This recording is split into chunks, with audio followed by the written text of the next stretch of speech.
step right up.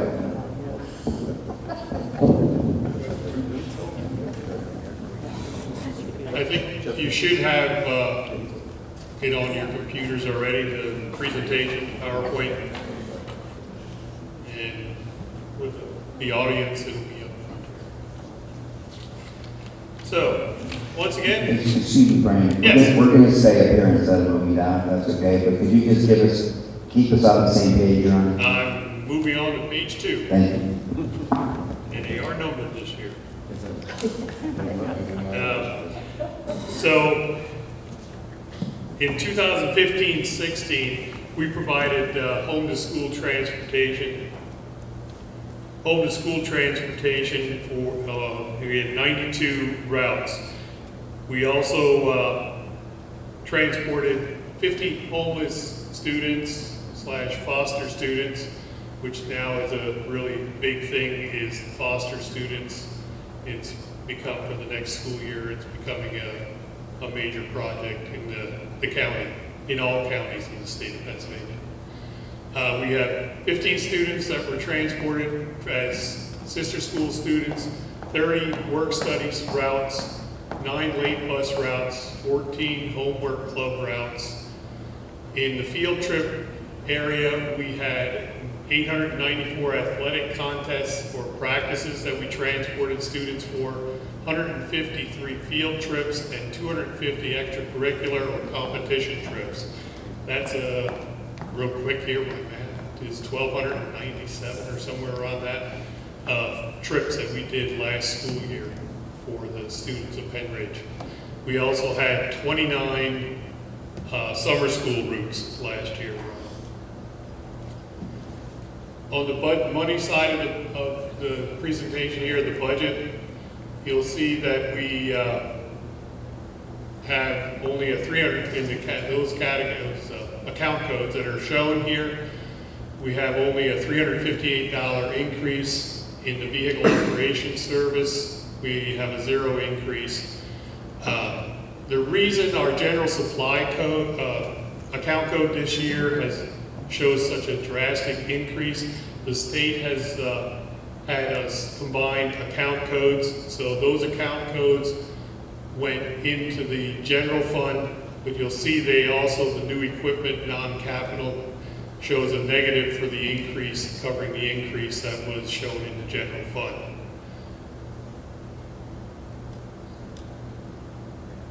On the public side of my budget, our budget is divided in by public schools and non-public schools. It's a 70-30 split.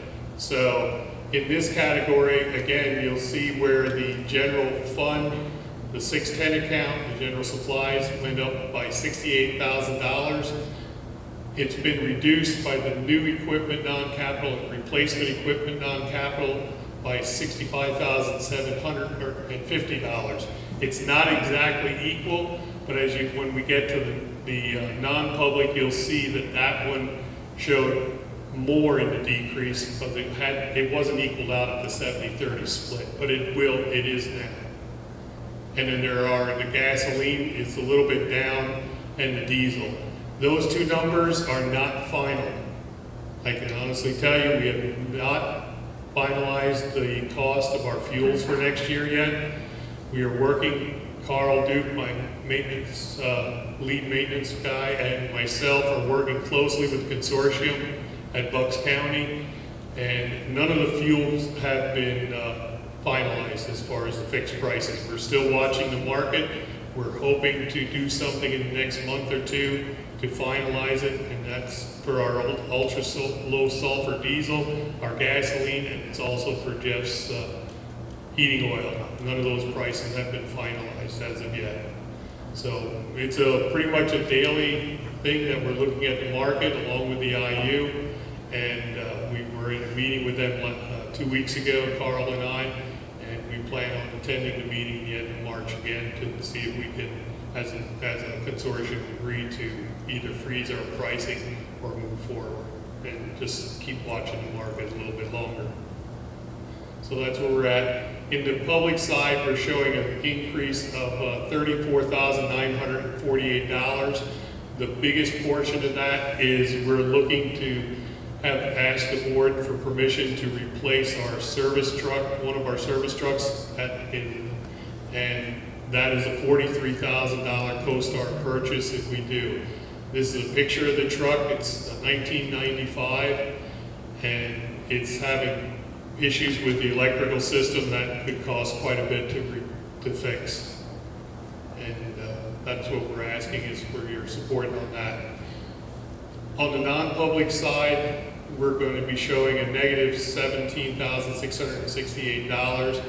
And as I said, with the 610 account, it's an increase of $24,187, but we're in the new equipment and replacement equipment, non-capital for that, is a $27,100 decrease because those amounts were pushed up into the 610 account.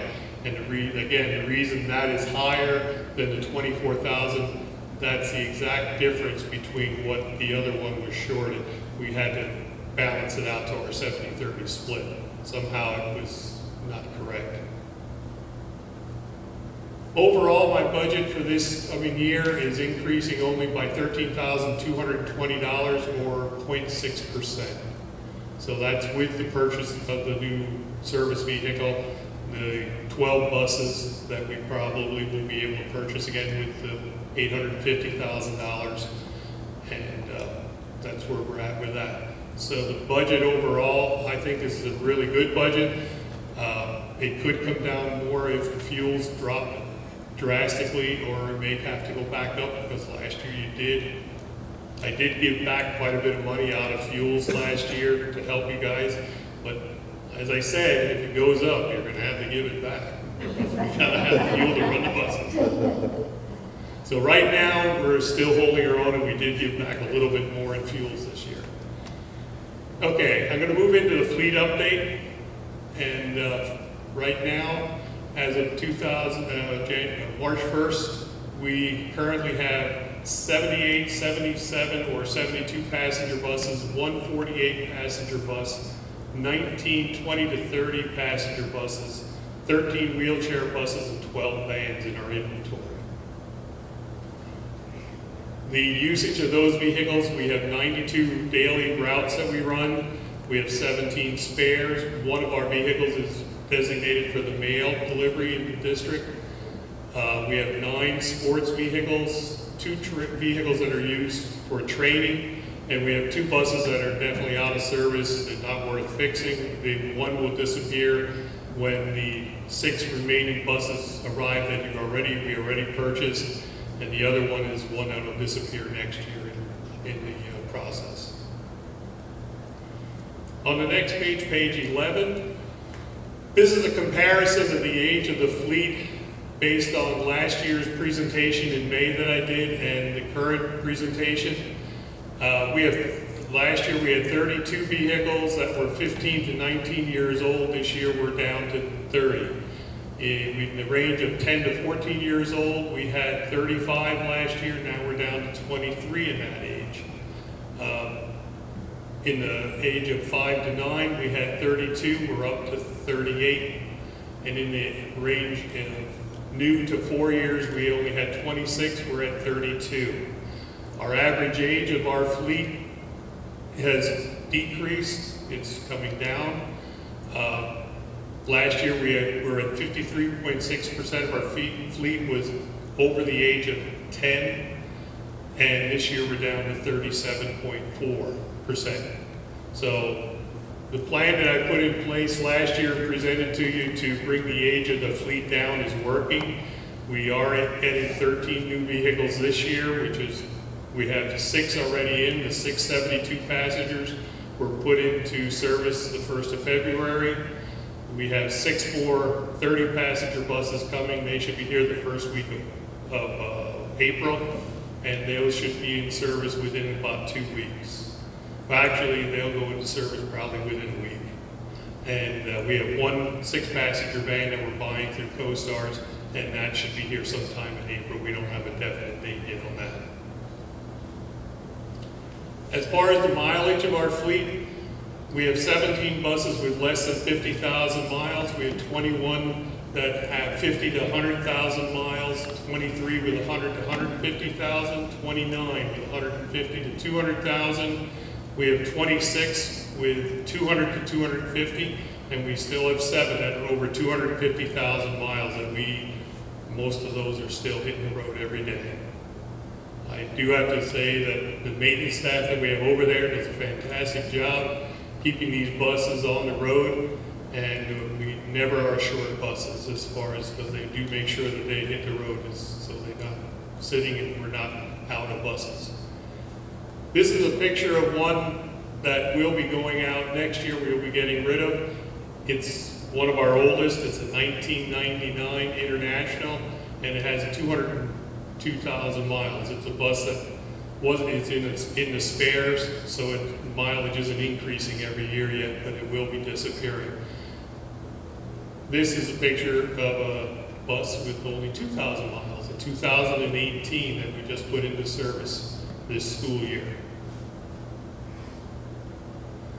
My replacement plan, I have 12 buses and vans combined for next year for the budget to replace again. I would like to come to this meeting in May and present what our specifications, our estimated costs and everything to replace these buses. I need to finalize what the vendors think the possibility of a budget figure is for these buses.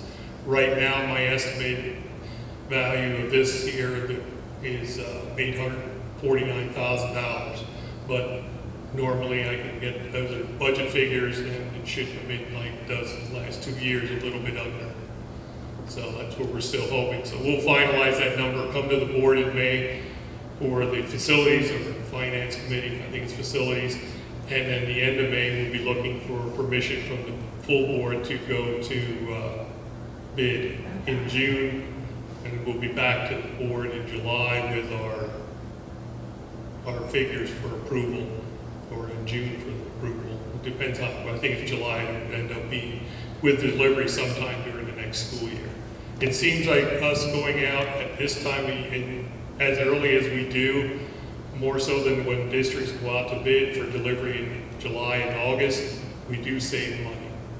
The vendors all say they wish a few more would, and I say, no, I don't, because I'm the one that's getting the good prices. Those guys do it, the prices are going to start going up the more districts that do that. Again, we have another one for 2018-19, our plan, another 12 buses to get to replace, and then the 19-20. Right now, we did replace, let's see, 22. We got 10, 12, 13. This will be 23 buses this year that we've replaced. With the next year, it'll take us up to 35 buses, which is a little better than a quarter of our fleet. So in another few years, as long as you keep the money available to us, we will be able to get to where the oldest bus will be about 12 years old, and those will be our spares. That's the ideal situation. I mean, ideally, I'd like to see us be able to do it faster, but I know the restraints of the budgets and everything. And that's what I have. Anybody have any questions? Thank you. No?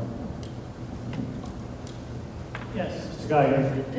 You mentioned this 70-30 split. Now, is that state law? What drives No, that's something that I inherited when I came here.